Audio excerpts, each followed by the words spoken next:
and confidence to use that knowledge to enable them to follow another path, one that harmonizes the conservation of Africa's wildlife and its habitats with the needs of human beings. This balanced and durable sustainability can only be achieved if the well-being of communities is seen as benefiting from and being mutually reliant upon a flourishing, stable wildlife population. So it's about knowledge. For that reason, amongst many others, I want to thank Disney and Disney Nature, who with ICAP made Tusk the beneficiary of this wonderful premiere. African Cats is a great documentary. It is also a superb educational project in its own right. It will help many, many people around the world to appreciate our planet's extraordinary natural heritage and how steadfastly it must be safeguarded.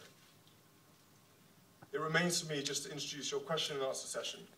Ladies and gentlemen, please ask away, and I would just ask one thing: if you'll spread the word about the work of Tusk and other organisations engaged in this battle to preserve Africa's unique natural heritage. Thank you.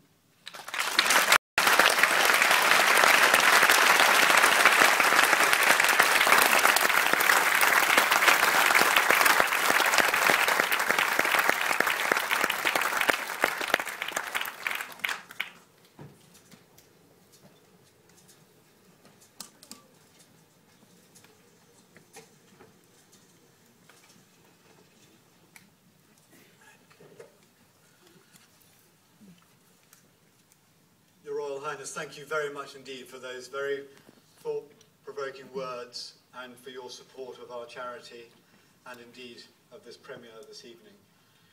I'd also just like to take this moment, if I could, to thank Disney Nature and ICAP for giving us this fantastic opportunity to show this film in aid of Tusk and the work that we do across Africa. Now, it's my great pleasure as the Chief Executive of Tusk to introduce our panel, who are going to take some questions, first from me actually, and then we'll throw it open to the floor, if that's okay. On my immediate right here, we've got Keith Scholey. Keith was previously executive producer running the BBC's Wildlife on One and creating series such as The Big Cat Diary, which I'm sure many of you have seen. In 1998, he was appointed head of Natural History Unit for the BBC and oversaw David Attenborough's Life of Birds and Life of Mammals and The Blue Planet. And in the middle we've got Alistair Fothergill, who's co-director on the African Cats movie. Amongst his numerous natural history credits, Alistair was series producer of the critically acclaimed Planet Earth documentary series. And he's now directing another Disney Nature production, Chimpanzees, A Secret Life, which I gather is shooting in Uganda and the Ivory Coast right now. And then on the far right here, we've got Simon King, who's the specialist cameraman on the film, a world-renowned cameraman, presenter, photographer, who's been filming wildlife in the natural world for over 30 years. Simon has won countless awards over the years, including BAFTAs for the BBC's Blue Planet and Life in the Freezer, and an Emmy for each of Planet Earth and Blue Planet. In front of the camera, he's best known for presenting the BBC's Spring Watch and Autumn Watch series, and of course, Big Cat Diary. Now, we don't have a huge amount of time, I'm afraid, but so I'm going to just open up by throwing a couple of questions at each of them. And I'd like to start, if I may, by asking Keith Scholey, why did you choose African Cats as a subject for the movie? Well, I was brought up in Kenya as a kid, and I remember seeing a cheetah chase when I was about 8, and ever since then I've been fixed on cats. I've gone back to Africa time and time again. Once you're hooked, you're hooked. And we did this series with the BBC called Big Cat Diary, and we just knew the stories were incredible, and these animal characters were so fantastic they could hold the big screen. So when Disney Nature gave us the opportunity to make a feature film, it was one of the obvious ones to go for, and here we are. Alistair, you've made films all over the world. Why did you choose Kenya and Masai Mara in particular for this project, and how do you choose the characters that make up the film? We chose the Mara because we knew it very, very well, and as you know, it has an extraordinary density of big cats.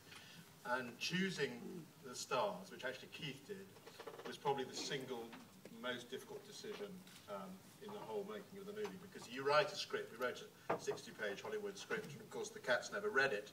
But the important thing was choosing a lion pride. We chose that lion pride because Fang was on the way out. We absolutely knew that his time was up.